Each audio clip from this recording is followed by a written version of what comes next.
The NSA has suspended, has helped him talking to the NLC to suspend, and the union to suspend the strike. And now, before that, he made sure that the suspect in the attack of Algeria was arrested. He said, basically, the statement quoted it in a way or connotes that he wasn't aware or he didn't know the level of maltreatment given to this man. The question then is, now that this strike has been suspended, these people have been arrested. That's one of the things they asked for. There are 6 issues. Bade is involved and other issues they raised, including some of the issues they were asking for before. Do you think this government that has been dilly-dallying with even everything that since they came into power, seemingly unprepared, if you may, that they can actually meet up with the demands of labor that, according to labor, this is a temporary suspension, so we don't get back to this again? It's very unfortunate that we have a government that is very insensitive to our citizens. Normally, NLC and the TUC will not just wake up and embark on a strike like that. They gave the government sufficient notice to take actions that will have prevented the strike.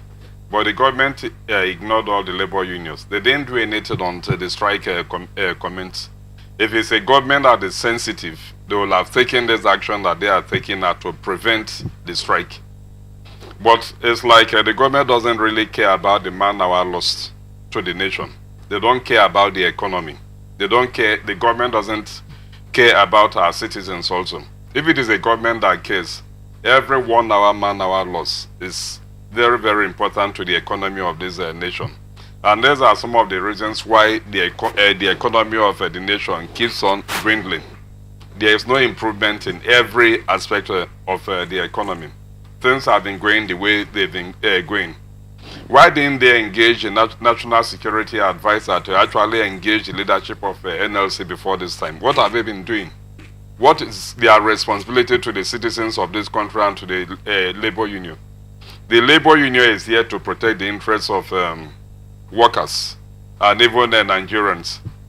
So whatever action they've taken, whatever thing they have done, it wasn't enough for the police in Imo State to actually manhandle the NLC president. It is only here in Nigeria that you will see either the military or the police assaulting our citizens physically.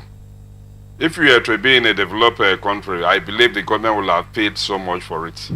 The NLC, I will even advise them to go to court about that physical assault on our president. It's something that is not acceptable, and we shouldn't even encourage it. But every time we see the Nigerian police and even the armed forces attacking and assaulting our citizens over civil matters, what they were doing is not a criminal. It wasn't a criminal action. Even criminals, if they are to arrest criminals, the criminals also deserve some level of respect in the way the police handle them. But in this case, imagine the president of a labor union. So if the president is assaulted, it then means that the entire workforce in the country is also assaulted. So it's something that any labor union anywhere in the world will actually not take for granted. Now, speaking of not taking, labor unions not taking this for granted, like I said, there is backlash now on the NLC and TUC. Or why do you start the strike in the first place? Some people are even of the opinion that they shouldn't have even gone to strike about this Joe Ajero thing. They should have just gone to court. So the question again is, which court are we referring to?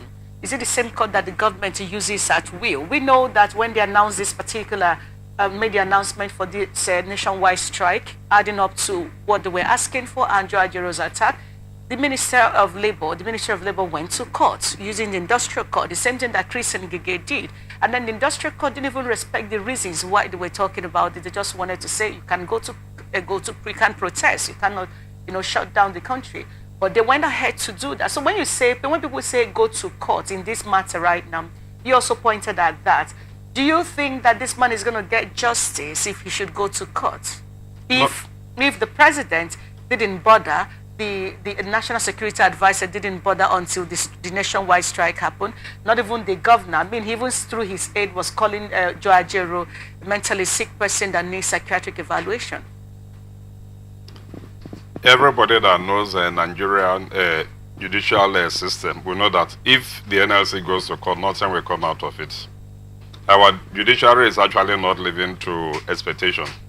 And any matter that goes to court is something that will not be dispensed within the next few weeks or months. They may drag it on for many months, and at the end of it, nothing will come out of it. And our government also is known for flouting court orders. The government itself does not obey court orders.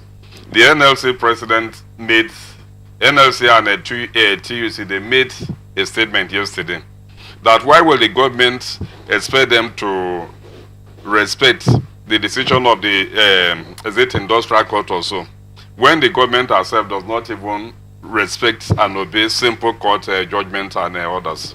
Why will you expect your citizens or the people you are ruling over to do that?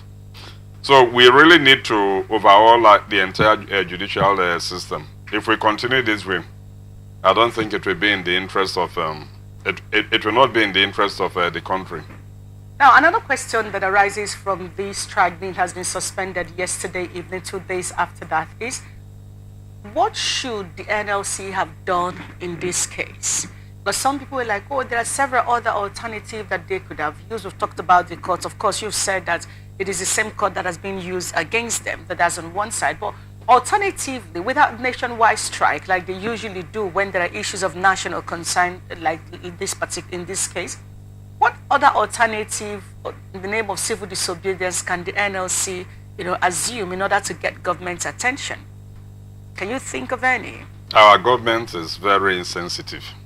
In developed countries, ordinary civil disobedience will actually make the government to do something serious. Organizing a kind of little protest also will also make the government to sit up. But here, even when the entire country is shut down, the government does not even care about what happens. And the only language that the Nigerian government understands is this national strike.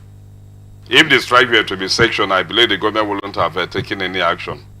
That is, the strike, national strike, is the only language that our government has been reacting to over the years. So the NLC wouldn't have done otherwise. It was the only option left for them.